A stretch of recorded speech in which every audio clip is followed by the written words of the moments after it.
today. It was PlayStation Experience this past weekend where we got to experience this bullshit again. This is CheckPoint.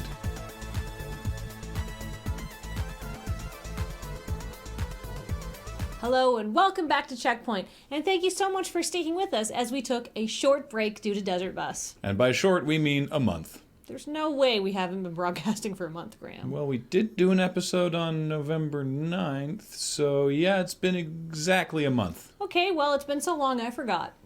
Great. Suppose you're a video game company and you have some superfluous marketing materials for a game you're not actively promoting anymore. What do you do with them? Shred them, recycle them, give them to Desert Bus. These are all normal responses for normal materials. But when Deep Silver bought Saints Row, they also ended up with the Professor Genki Mobile, a modified 1956 Ford F-100 pickup complete with a giant cat face. They are now auctioning it off for charity, which seems like the best solution for everyone.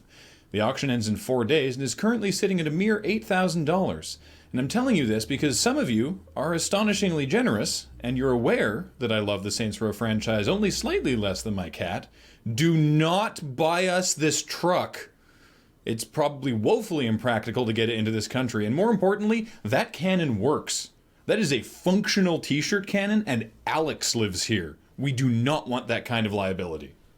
If you have a lot of PS4s, say more than 3, but less than 5, it can be tricky to tell them apart. Luckily, Sony is launching something called Project Skylight to help us personalize our consoles. Console faceplates are nothing new, just check out our sweet Viva Pinata 360. Oh, okay. Hang on, I forgot about this part. Wait, oh no, it's plugged into the wall. Just imagine our sweet Viva Pinata 360. It's attached to the things. There's all these cables attached to it. Don't even worry about our sweet Viva Pinata 360.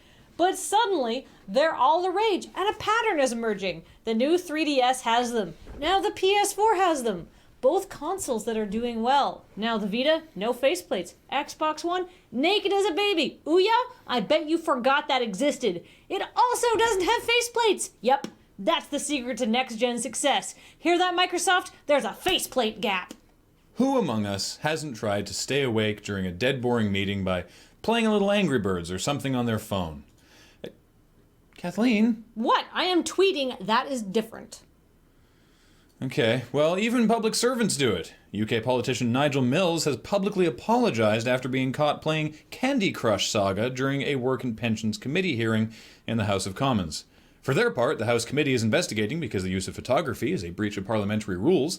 But as for Mr. Mills, he has apologized unreservedly for his behavior and has told the Sun newspaper that he would try not to do it again. Hey man, I get it. Those candies aren't just going to crush themselves.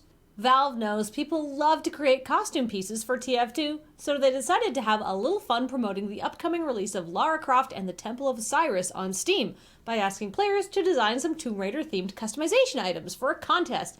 The only rule? Don't make Lara's booty shorts, and especially don't make Lara's booty shorts and then put them on the Heavy. Therefore, the winning entry is the Heavy and the Sniper in Lara's booty shorts. Look, I know, asking the internet not to do something is essentially an invitation to do it with all the vigor and commitment you'd expect from a 10-year-old kid repeatedly hammering on a button labeled "Do Not Press." But come on, Valve! Don't reward them for this kind of behavior. Or to paraphrase Archer, do you want booty shorts? Because this is how you get booty shorts! At the PlayStation Experience this past weekend, Sony once again trotted out the same "fuck you" Cocktease it's been waggling in our faces ever since the PS3's initial announcement event. Final Fantasy VII is coming to PS4. Yes, excitement flooded through the room at PSX, but before people could even get a good wind-up to chuck their wallets at the screen, Sony again poured cold water over all of us because it is not the HD remake everyone seems to think they're going to do, but is actually the upscaled PC version that came out last year on Steam. Back when this show was the Escapist News Network, we did an episode in June of 2010 where I said they will never remake FF7 because they don't need to, because you're already buying FF7 every chance you get. You think, oh, well, we'll buy this one to show that we still love the game, and then they'll do the remake for sure. But they still haven't done it. And as soon as they do, they lose the power to make you buy all these lesser versions. I expect to repeat this lesson again in another 4 years. I forgot what our outro was gonna be. This is your phone. Oh yeah, I was tweeting again. Why are you tweeting with the phone that you were obviously doing all the time? Well, I did actually tweet. Did you actually tweet that picture? I did. If you go to my Twitter, it's at Kathleen_LRR. You can see a picture of Graham being like, "What the f?" Terrific.